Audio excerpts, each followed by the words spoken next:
Computer. Well, guess who's here? At least I think we're here. Are we here? Yes, it says we're recording. Well, you know me, I suspect. I'm Ellen, and this is Fiona, my friend and work colleague. So we're back again, and we intend to be with you regularly, hopefully every week on the same day. But yeah, I was going to say, but not today, but it will be today. Why don't I just shut up? Always a good start. Indeed. Well, we're going to start today with a little discussion about what it is you do with your apprentices. So what do you do with your apprentices? That sounds a little bit like a cookery recipe. It does, doesn't it? It is rather a cookery recipe, actually, but the apprentices, well, I have a lot of fun with them. And hopefully soon Fiona's going to be able to get back and work with me with them, but things have been happening, which is why we haven't come on for a while at a great rate of knots, so we haven't done it. But the apprentices, well, what's it about? It's about actually becoming yourself. Does that make any sense, Fiona? It does, because so many of us are not ourselves in so many ways. This comes out really strongly with the apprentices, and everybody thinks, you know, I'm me, you know, and then okay, let's do a little play then. You are not Fiona, so stop thinking like a shaman for a minute. I shall try and be an apprentice, or a potential apprentice. And so I say, well, hello, who are you? I'm Fiona. And you probably want to expand that a bit for me, being an ordinary person. Well, I might, yes. In which case, I'm a proofreader. I'm a drum maker. I have lots of animals. I live in Scotland. I'm a mother, a daughter, a sister, an aunt. So did you all get all that list? And all of those things are actually jobs Fiona does, but they're not Fiona. Fiona is the person who does them. Fiona does being a mother pretty well, really, knowing her daughter. And, you know, she does the animals very well, knowing the animals. And she does proofreading because she's done some of mine. But that's not Fiona. And Fiona would tend to work within the boundaries of who she felt she was. Or rather, they're not boundaries, are they? It's more like the box she felt she was in. Almost like fences keeping you in, aren't they? They define this space that it's the hole that the peg that is you has to fit in. Yeah. Yes. Yeah. And I say they're not boundaries, and maybe we'll talk about that in a bit, but they're like, this is the box that people around me, people I know, my family, my friends, and me have all constructed. That is Fiona. And Fiona is inside that box. The real spirit of Fiona is inside that box and doesn't actually do being Fiona very much. And many people sort of think of it. I noticed this with the apprentices. They're all like, I can't do that because I won't be on my own. So I can't be me unless I'm on my own. That is a very good point, and most people do suffer from that, don't they? Seems to. Especially when they get asked to do some of the stuff in the apprentices, like go out and sit under a tree, and you're going to be asking for a spirit to come and meet you. And well, won't people think I look really odd sitting under a tree? And that is really important. You can't actually work with other world backs. I'm sure you'll agree with me on this, Fiona. You can't work with other world if you're not being the real you. No, because they're not interested. They have to work with the real you. They can't work with the artificial you that's been constructed at all. And they can't work within the boxes of No. the fences of the artificial of you. So if they need you to sit under this tree, or if they need you to find a ladder and climb into this tree, I haven't had that one recently. Not recently. I have had that with students, but they're all competent for tree climbing anyway. I'm not. But you know, if someone wants you to do this, somewhere or another, I've got beautiful pictures of 3 of them in a tree. And then I can't. And so the first thing the apprenticeship helps you to get into is, who is this person who's been shut inside this box? Who are you? What are you? You know, I mean, yes, you're a human being, but you're a spirit inside a human being too. And that often doesn't get accepted. It's sort of like, oh, well, I think I've got a soul somewhere, unless I left it behind in the fridge or something. And no, the soul is always in there. Whether you've got the box lid open, whether it can see out, is a whole other process. And of course, it needs to, because it needs to talk with you and to help you be you.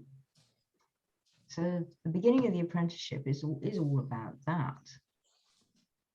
Does that sort of start you off a bit, Fiona? Well, it does a bit, but then people are going to have trouble thinking, well, am I going to come out of this with no friends? Because I won't be doing what people think I should be doing. They'll think I'm mad. I'm sitting under trees talking to invisible spirits. To which I'm afraid my answer is take a book and just leave it open on your knee. Yes, you see, there are lots of ways around this. Yes. And we also teach you those.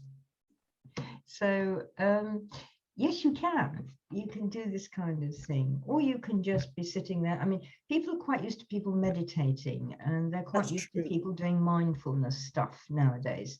So you can always just sort of sit there. And if you've got your eyes shut, people have a tendency not to talk to you.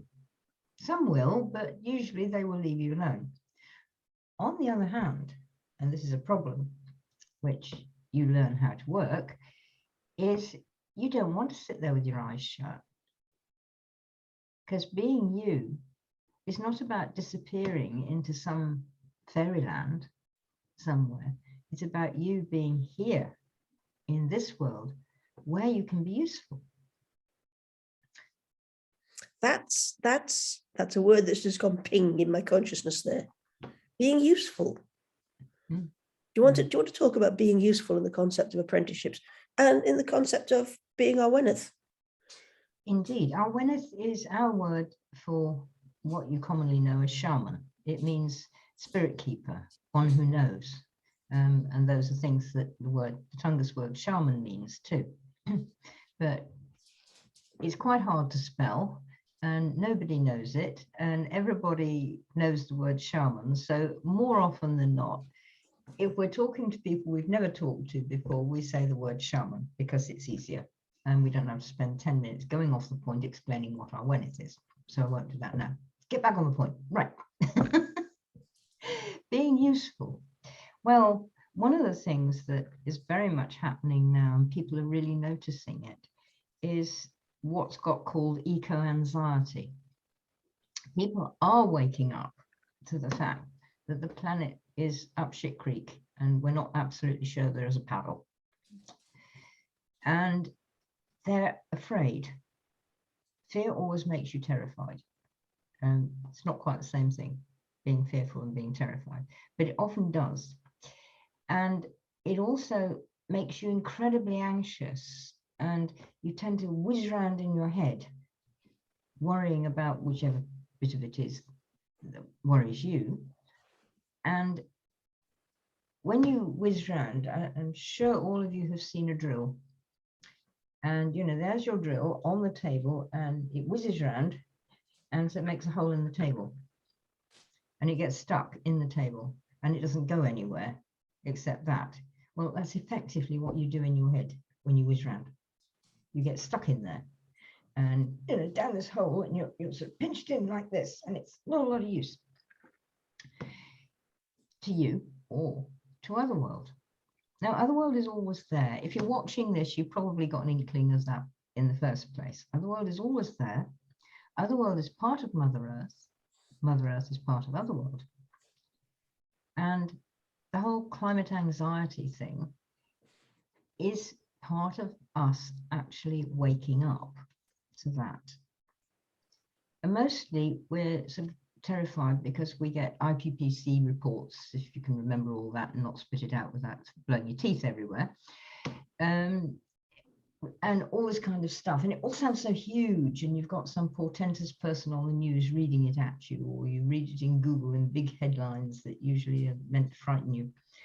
And the only things anybody seems to think you can do is write to your MP, which is usually totally futile, and help support people to rewild the whole of Scotland or something, which is a very good idea, but it's way out of my ken and pretty well way out of yours. I know you're doing your bit, Fiona, but I mean the whole. I live in Scotland, but I live in a very small bit of Scotland. Yes, and you only have sort of guardianship, as we put it, over a small bit of Scotland, and you say, I can't do that. And you sort of, well, you're not supposed to use your car so much. Well, where Fiona lives, where I live, there ain't nothing else, mate. There really isn't. I mean, I walk a quarter of a mile down a farm track to get to a single track road, and I then walk 3 miles to the nearest bus stop. It's very much the same for me. Exactly. And Fiona's younger than me. I'm antique and also crippled, and I don't walk 3 miles, period. And coming back from the bus laden with shopping is uphill 3 miles. I certainly don't do that. And no, there's no way I can ride a bike. So I've got to drive a car. I don't drive it very often, and I don't go gallivanting around in the car and using lots of petrol, but I need to use it. So am I supposed to feel guilty about that? This is one of the little things of eco-anxiety. And it's really important for the apprentices, because one of the big things about the apprentices is rewilding your heart. Becoming you means becoming like the wild you inside, and then you can be useful.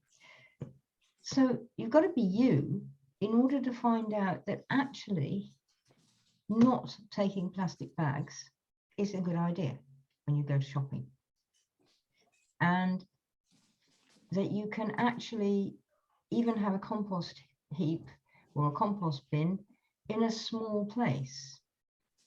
It might be on the political write your MP rubbish. It might be enough that you and some friends can get hold of the local council and say, but I live in a block of flats, I can't have a compost bin, please get us some compost, somewhere to put our compost. Most councils do, actually. Some of them are slower than others and worse than others, but most of them do have some of that.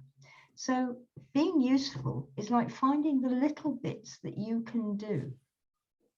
Maybe you always buy fresh vegetables now, so that you don't have to be involved in all the processing of tinned vegetables and packaged vegetables and even frozen vegetables. So that's actually helping the planet, because the footprint of doing that is huge, absolutely huge. Whereas fresh vegetables is much less enormous. That's very bad grammar. Don't correct me, proofreader. And so it helps you to find your own little place of the things that you can do. And that actually takes me into the next bit, because being useful is really satisfying to everybody. Most people really like it. And it's about reclaiming your power. Perhaps a few more words about reclaiming power. Because most of us, let's be honest, most people have lost their power. Excuse me a minute, I have to shout at the dogs. Would you not stop doing that? Jack, she needs her ears. Hold on, wait a minute. We have lots of animals around us. I currently don't have the cat, but Fiona, yes, that was the Jack Russell tail that you saw whizzing past there. Fiona has a Jack Russell and 2 whippets. I do, and the Jack Russell was trying to pull one of the whippets' ears off. So I've put two of them in one room and one in another. We'll see what happens. I assure you, it's very friendly. They don't actually kill each other. No, he just wants to irritate her until she plays with him. Yeah, being a Jack Russell. That's how it is. But no power. No, most people don't have any power. They've given it all away. Oh, I can't do that. Oh, well, I can't take my mask off in here. Oh, I must stand 6 feet away from somebody. And oh, I can't hug you. You remember all those? Oh, yes. You do. I actually had someone say that I can't hug you yesterday. It's heartbreaking too, isn't it? It is, though technically I don't know this person very well and wouldn't actually want to be hugged by them, but yes. The concept behind she would have felt better. Yeah, I mean, there are sort of people who sort of think, well, I wouldn't want you to hug you, whatever, kind of feeling. But there you go. Excuse me, I need a gulp of tea. Yes. But the point being that whether or not I wanted it, she actually would have benefited from being able to give me a hug. Yes. And I would have tolerated it for that. Yes. But she couldn't. She couldn't bring herself to do it. Yeah. Yeah. So. And so we are doing what someone else tells us to do. That's not necessarily wrong. I am an anarchist, and that's fine, but I am a thinking anarchist, at least I think I am. And I will do things when I know they're sensible. On the other hand, if I sort of think, I don't know why I'm doing this, then I'm sort of like, and I will resist doing it quite often. And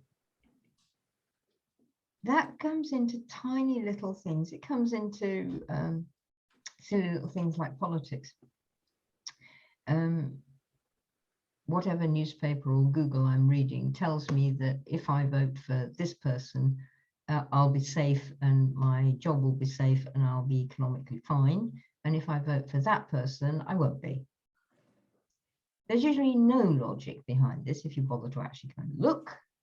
And if you follow through, as many people are finding nowadays, certainly in this country and possibly even in Scotland too, that absolutely, the person voted for is actually as much use as my husband says as an ashtray on a motorbike, and does not have your best interest at heart. Politicians pretty well never have. No, I mean, here in Scotland, we suffered from this during the referendum thing, with a thing called the Great Vow, which is now generally referred to as the Great Lie, since not one single bit of it has actually been carried through. Yeah. So we tend to believe in this. And kids in school, I mean, I have one big theme about kids in school need more tea. Not that the kids do. But nowadays, when I was brought up, must admit, I was brought up a pagan, so, life was a little bit different to possibly the average person. But we called feces muck, dung, and even shit. Nowadays, all of which, by the way, are proper words in languages. I think shit is Anglo-Saxon. They're certainly perfectly valid languages and they're perfectly valid words. Yeah, they're not swear words unless you want to use them. Mind you, neither is damn. No. And to be damned is a thing that really comes from the Christian church. It means you go to hell. But it's not a swear word. It's a thing that can happen to you. So all the poor kids are now not allowed to say shit. We have to say poo. Probably on principle, I refuse. So do I. I just did say it. But I mean, you saw the way I said it, which was like, really? Yes. I have on occasion completely confounded people by getting terribly proper about this. Oh dear. And then you get Um, long-winded. No, it's quite fun. You know, you look someone carefully in the eye and you say, you do know that's a load of male genitalia, don't you? Yes. And they were sort of like, what? What does that mean? What does that mean? Oh, you can see the penny drop there. Yeah. And I mean, I've been known to say feces to people as a swear word, Yes. and just to see what happens. But so we get into this sort of thing. Oh, it's not nice to say that. Whoever said life had to be nice to say that. If I call you a piece of shit, that's a different thing. It may still be perfectly accurate. It might be accurate. It might not be terribly nice of me. Probably wouldn't. If I say, oh, help, I've just got to go for a shit, that's a completely different thing. Absolutely. And in fact, I'm going to go off on a little red herring here. The original meaning of nice was actually exact, accurate. Yes. Yeah. So it could be perfectly nice. Yeah. But anyway, again, back to the apprenticeship. We've mistranslated it. Yes. So having your power is deciding what you want to be able to believe, not what somebody tells you, not doing something because somebody tells you. It's a good idea to do something if a policeman tells you to do it. It's a good idea probably to do it because A, he or she or he may have a valid reason for telling you to do this. And B, if you don't, they've got all sorts of nasty things they can do to you anyway. So that is something to remember about your power. How often are you doing it because you don't like the possible results of what somebody else will do to you if you don't?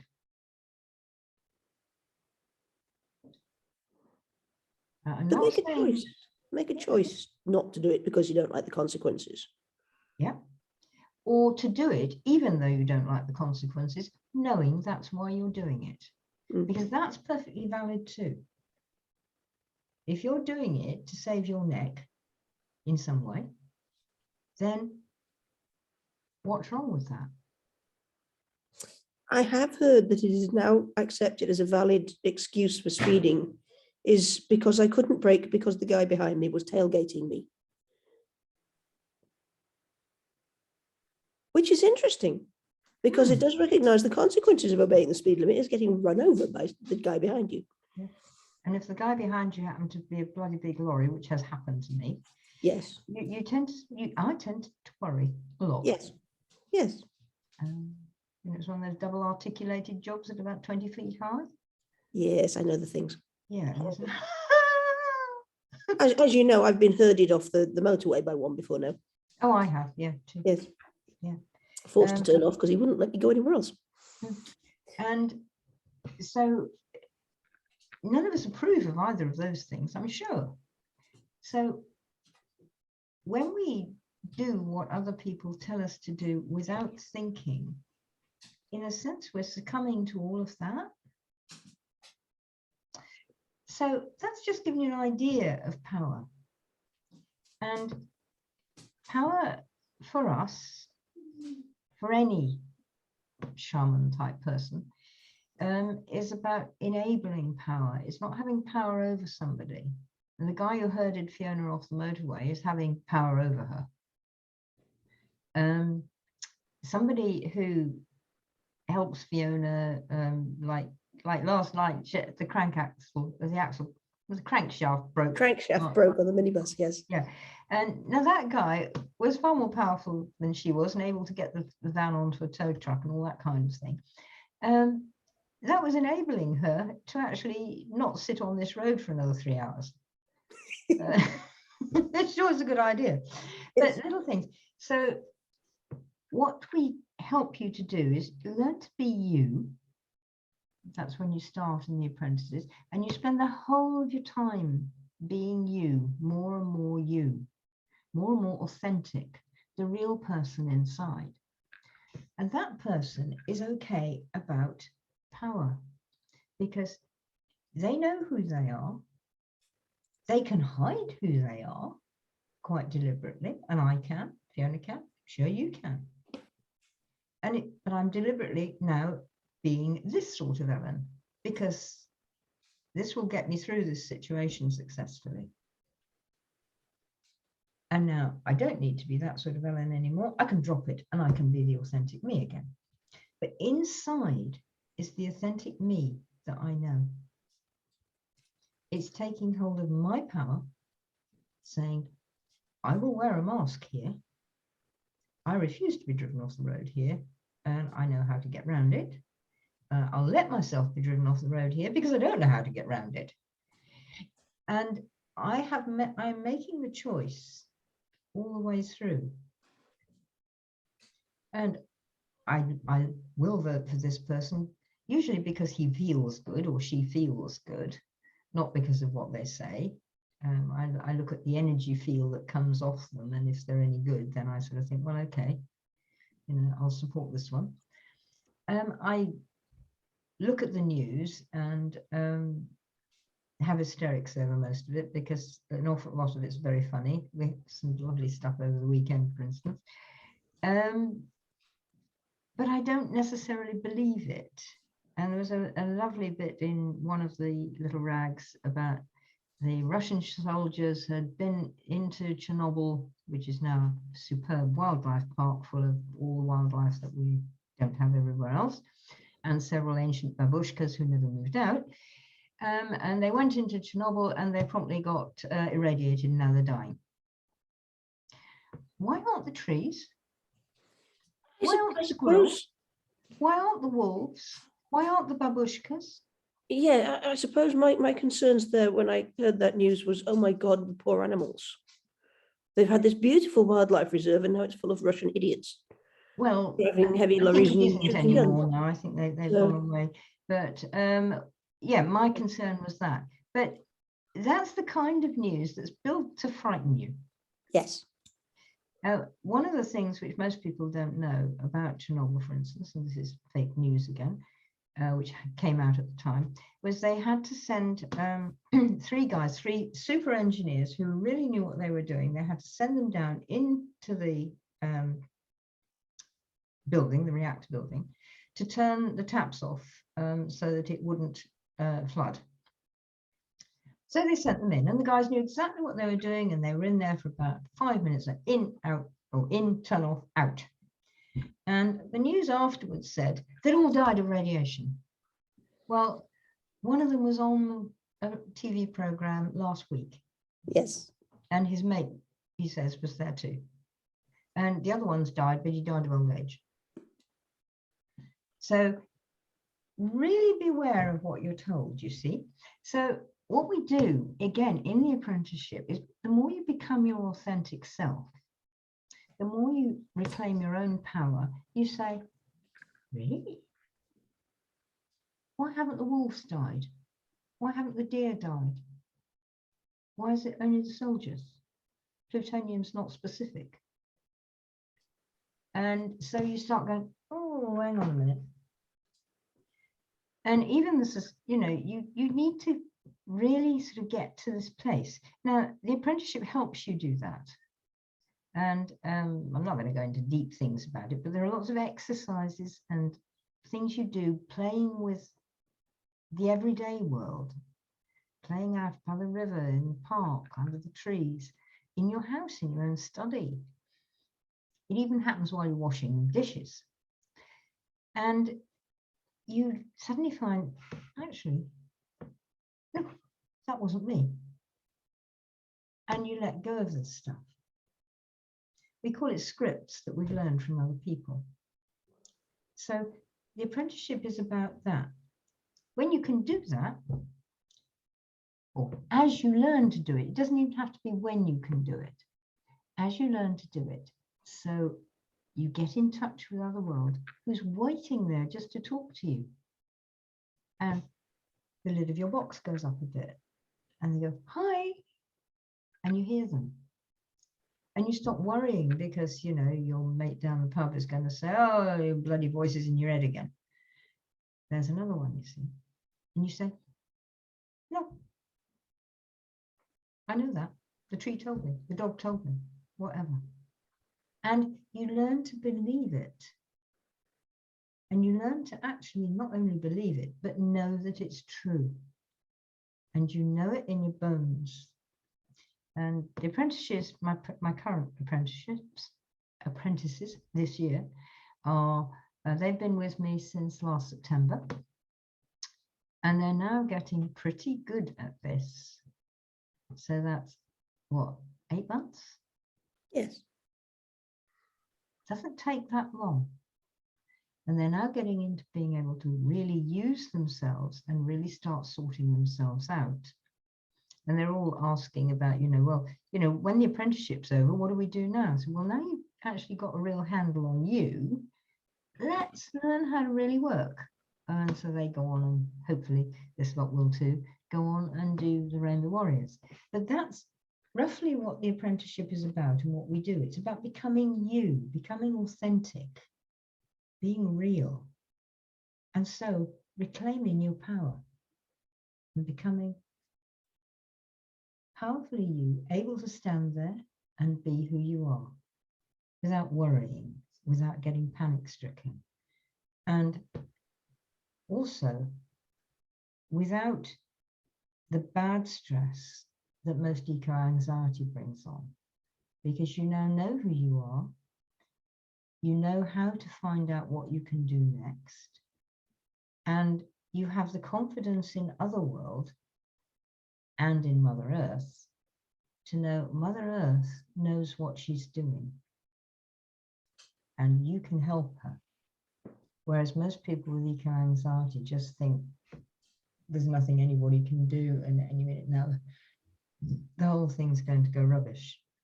It's a bit like the I'm going to use this word advisedly, the panic over radiation. You stand around going, oh my God, I can't do anything.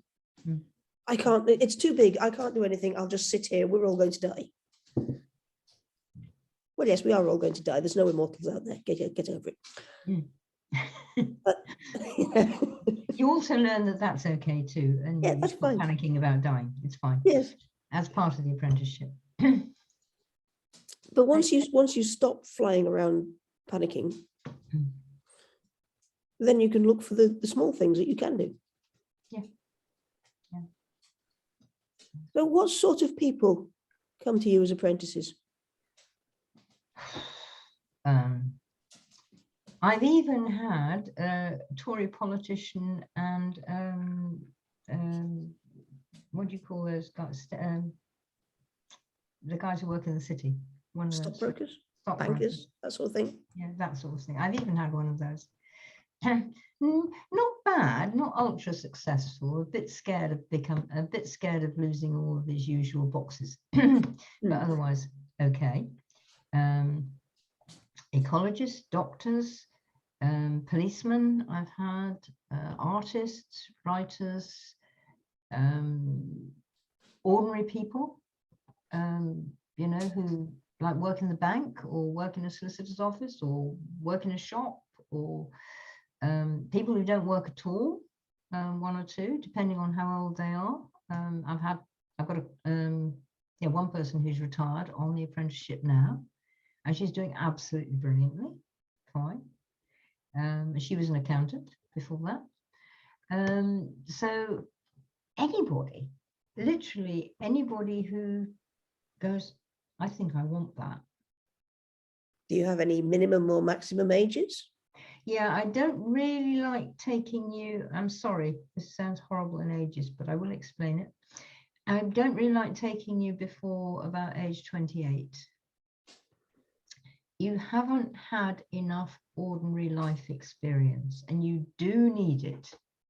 You need to have got into those messes. You need to have had all those wonderful successes. You need to have fallen in love and been rejected and fallen in love again and made it and all this kind of stuff, at least a little bit before you come, so that everyday life and that everybody knows, like getting up for work and going to work and having weekends and holidays and all that sort of thing, is reasonably normal to you, because that's part of what you're going to have to work into integrating into, being your authentic self there as well.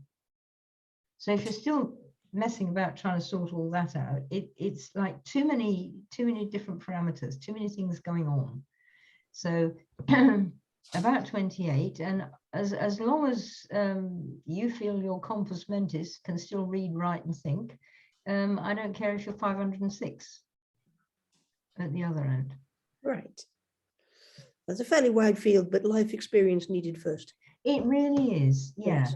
And there's lots of things you can do before that time, which I've got on the Patreon site. I've got little exercises you can go and learn and do and learn to bring into your everyday life, and that will help you on your way. But you really do need life experience. And I use 28 because I used to be an astrologer, and it's your first Saturn return. And your first Saturn return is seriously important. And when you've got there, you do sort of understand that it's about 2 or 3 years either side.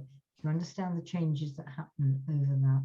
So I don't think, I know I haven't got anybody under 30 at the moment, and that's fairly normal. Right. Anything else you'd like to say about the apprenticeship apart from come and sign up? Come and sign up. Elensentier.com is the place to go and do it. And if you want to talk to me, I'm on Facebook, I'm on Messenger, I'm on WhatsApp, all this kind of thing. So you can talk to me about it as well. But one thing I would like to say is Mother Earth needs us. Otherworld needs us. So please come and sign up, not just for me, but because the Earth needs us, because wild people are who she needs. People who are wild at heart are who she needs. So come and be wild with me. It's fun. Thank you very much. Okie dokie. Bye for now. Bye.